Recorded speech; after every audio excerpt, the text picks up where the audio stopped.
대해서 좀 정보를 아는 것도 필요한 것 같아요.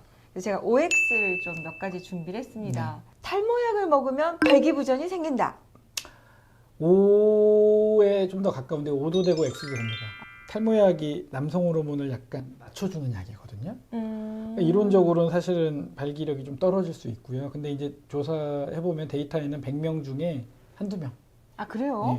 예. 발기력이 떨어질 수도 있고 남성성이 조금 약해질 수 있는 거죠. 네. 그래서 근데 안 그런 사람도 많아요. 탈모약으로 발기력이 조금 떨어지면 매일 요법 하면 괜찮습니다. 매일 요법, 매일 그 약을 먹는데. 사달라펙 5mg. 탈모약을 먹으면 발기부전이 생길 수 있는 가능성이 2% 밖엔 정도. 안 된다. 네.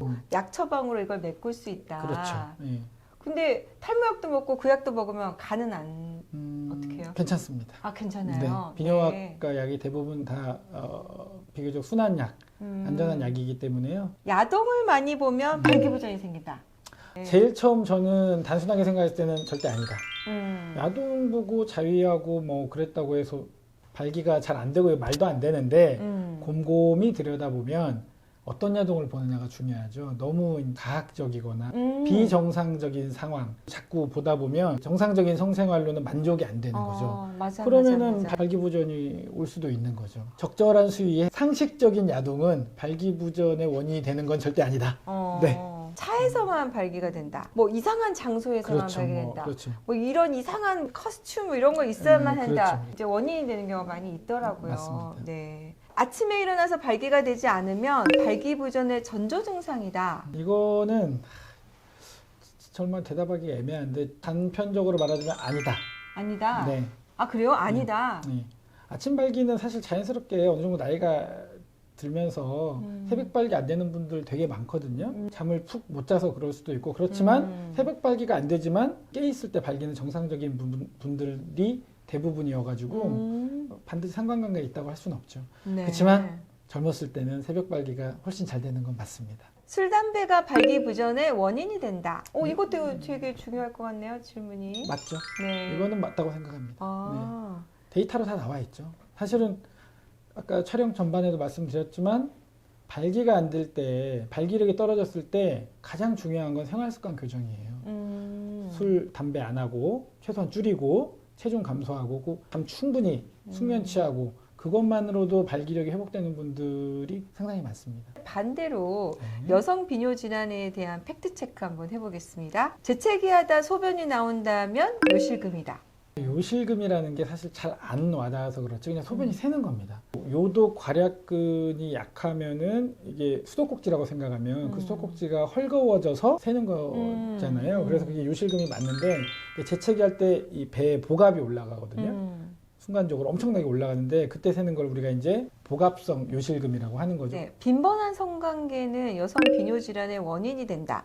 우리 방광염 하면서 우리 잠깐 얘기가 나오긴 했었는데요. 이제 그런 건 있어요. 허니문 시스타이티스라고 신혼여행 방광염.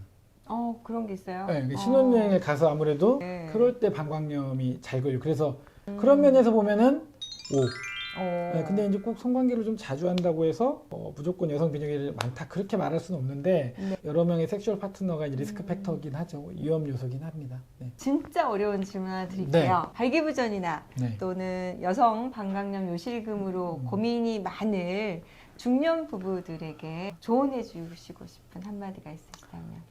발기부전이나 요실금, 방광염이 다 어떻게 보면 아랫동네잖아요. 네. 근데 이제 우리나라 사람들이 아랫동네에서 벌어지는 일을 남들과 공유하거나 병원에 가는 거를 굉장히 좀 부끄러워해요. 서로 부부 사이에도 그렇죠. 좀 부끄러워하고 얘기하기도 부끄러워하고. 뭐 남들도 그러겠지 하고 이렇게 그냥 묻어버리고 제껴두고 이런 경향이 많은데 실제로 발기부전도 그렇고요. 방광염도 그렇고 특히 여자들 요실금 정말 몇 년 동안 혼자서 끙끙대다가 오시는 분들 굉장히 많거든요. 제 진료실의 환자분도 한 40%가 여자분들이거든요. 그래요? 굉장히 많습니다. 특히 여자분들이 이렇게 비뇨기과 문턱을 되게 높게 생각하시거든요. 그러게요. 저 아까 교수님이 부부가 같이 비뇨기과 온다고 그래서 깜짝 놀랐어요. 맞습니다. 굉장히. 네. 그래서 비뇨기과 들르는 거를 전혀 이상하게 생각하지 마시고요. 일반 비뇨기과 의원이나 대학병원 비뇨기과는 일반적인 소변 문제 다루는 대부분이니까 먼저 비뇨기과 오시는 걸 전혀 두려워하실 필요 없고 제 이름이 이제 김광택이잖아요. 제 유튜브에 김광택 제가 비욘디라는 의학 채널에도 많이 출연해서 쳐보면 제가 방광염, 발기부전, 배뇨장애 엄청나게 많이 얘기해놨으니까 한번 찾아서 봐주시면 더 좋을 것 같습니다. 저도 이제 갱년기 지나가면서 노화가 되다 그럼요. 보니까 일어나는 현상들이 있거든요. 도움이 필요하면 전문가에게 논의하시는 것이 지혜로운 대처일 것 같습니다. 오늘 정말 귀한 시간 내주셔서 감사합니다. 감사합니다. 감사합니다. 네.